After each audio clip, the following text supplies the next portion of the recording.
Good morning.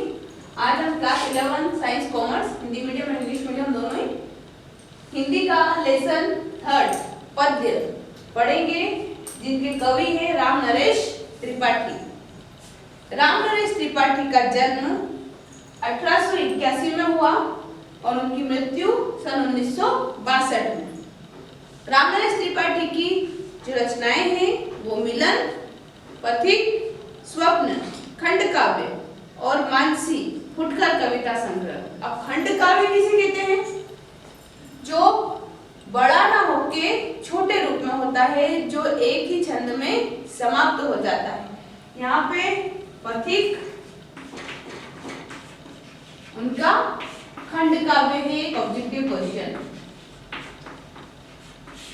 इसके दो portion होते हैं, महाकाव्य और खंड काव्य। जैसे तुलसीदास जी का की जो रचना है रामचरितमानस, वो आपने कभी सुना होगा। जो पुराने लोग हैं वो रेडियो पे सुनते हैं, जो सुबह सुबह उसकी चौपाइयां वगैरह आती है।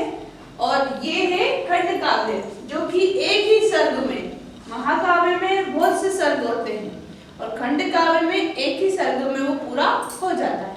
तो ये पथिक इनका खंड काव्य है और स्वप्न दो इनके ये खंड काव्य हैं। राम नरेश त्रिपाठी छायावाद पूर्व की खड़ी बोली के महत्वपूर्ण कवि माने जाते हैं। अब यहाँ पे छायावाद किसको कहते हैं ये आपको याद होना चाहिए। तो यहाँ पे आधुनिक काल को 6 भागों में बांटा गया है।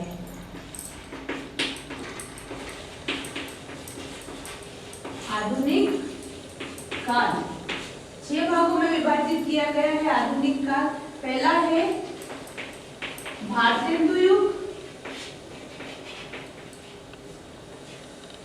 दूसरा है द्विवेदी युग, तीसरा है छायावाद, चौथा है प्रगतिवाद, पांचवा प्रयोगवाद और लास्ट वाला है नई कविता।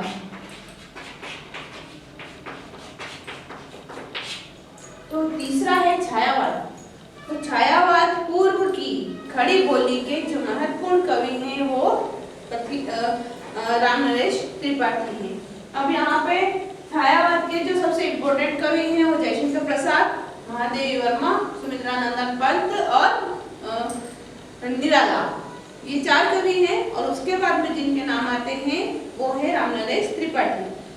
आरंभिक शिक्षा पूरी करने के बाद स्वाध्याय से हिंदी, अंग्रेजी, बंगला और उर्दू का ज्ञान प्राप्त किया। उन्होंने उस समय के कवियों के प्रिय विषय समाज सुधार के स्थान पर रोमांटिक प्रेम को कविता का विषय बनाया। उनकी कविताओं में देश प्रेम और व्यक्तित्व प्रेम दोनों मौजूद थे, लेकिन देश प्रेम को ही विशेष स्थान दिया गया।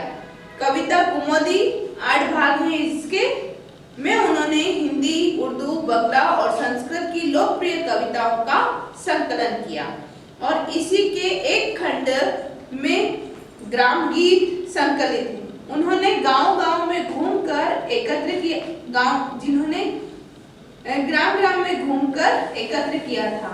लोक साहित्य के संरक्षण की दृष्टि से हिंदी में यह उनका पहला मौलिक कार्य था। हिंदी में वे बाल साहित्य के जनक माने जाते हैं।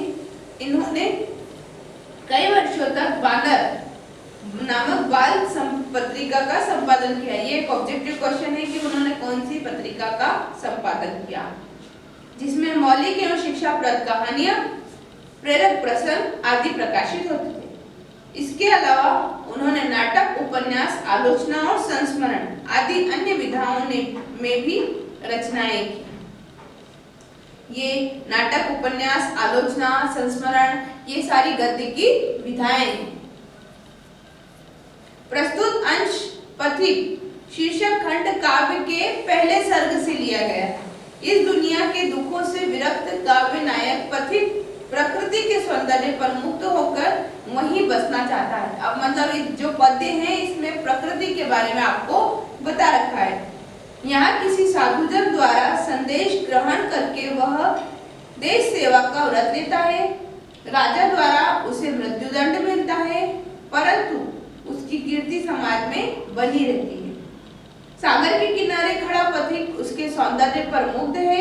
प्रकृति के इस अद्भुत सौंदर्य को वह मधुर, मनोहर, उज्जवल प्रेम कहानी की तरह पाना चाहता है।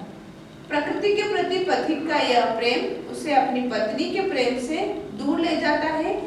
स्वच्छंदतावादी इस रचना में प्रेम, भाषा और कल्पना का अद्भुत संयोग है। पथिक प्रतिक्षण नूतन वेश बनाकर रंग बिरंग निराला, रवि के सन्मुख थिरक रही है नभ में वारिद माला। प्रतिक्षण मतलब एक एक क्षण, एक एक समय को बोला गया है यहाँ पे। नूतन वेश बनाकर रंग बिरंग निराला, नया नया रूप जब प्रकृति धारण कर रही है। रवि यानी होता है सूर्य, रवि के सम्मुख थिरक रही है नभ में वारिद माला। जैसे कोई नीले नीले आकाश में सफेद सफेद बादल जब आ जाते हैं तो उसकी माला जैसा दिखाई देता है, ऐसा दिखाई दे रहा है। नीचे नील समुद्र मनोहर, ऊपर नील गगन है। नीचे तो पूरा नीला समुद्र है और ऊपर उसके गगन। अब जहाँ पे हम क्षितिज को देखते हैं, यानी कि समुद्र के किनारे अगर हम खड़े हुए हैं तो हमको आकाश और समुद्र दोनों एक हुआ दिखाई देता है, उसको कहते हैं क्षितिज। तो जैसे क्षितिज के यहाँ हम खड़े हैं और समुद्र हमको नीला दिखाई दे रहा है और उसके ऊपर आकाश भी नीले रंग का है। घन पर बैठे बीच में विचरूं, यही चाहता मन है। और उनका मन क्या चाहता है? वो घर परिवार को छोड़कर उस प्रकृति में रम गए हैं। तो घन पर बैठा, घन यानी होते हैं बादल, तो मैं उन बादलों के ऊपर जो दिखाई दे रहे हैं सफेद सफेद, जैसे कोई मोतियों की माला बनी हुई हो, उन बादलों के ऊपर बैठ जाओ और इस चारों वातावरण में उसमें विचरूं यानी घूमता फिरूं। दूसरा है रत्नाकर गर्जन करता है, मलयानिन बहता है, हरदम एक हौसला हृदय में प्रिय भरा रहता है। इस विशाल विस्तृत महिमालय रत्नाकर के घर के कोने कोने में लहरों पर बैठ फिरूं जी भर के। अब यहाँ पे क्या हो रहा है?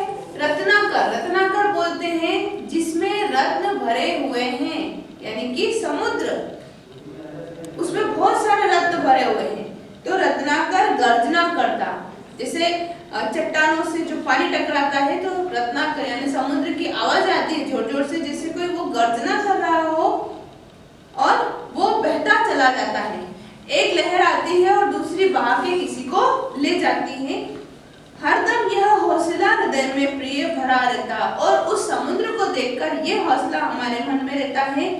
इस विशाल विस्तृत महिमा मैं रत्नाकर के घर में, ये जो इतना विस्तृत है, फैला हुआ है, इतना विशाल समुद्र है जिसकी महिमा का गुणगान नहीं किया जा सकता, वो रत्नाकर उसके घर में कोने कोने में लहरों पर बैठ फिरूं में जी भर के। और जो हमारे कवि हैं सुमित्रानंद रामनरेश त्रिपाठी क्या कहना चाह रहे हैं कि मैं इस विशाल समुद्र के ऊपर बैठ जाऊं और हर एक कोने को, हर एक लहर को मैं देखूं और उस पर जी भरकर आनंद लूं। आगे का हम 3-4 पद्य बचे हुए हैं, नेक्स्ट वीडियो में आपको पढ़ाऊंगी। Thank you.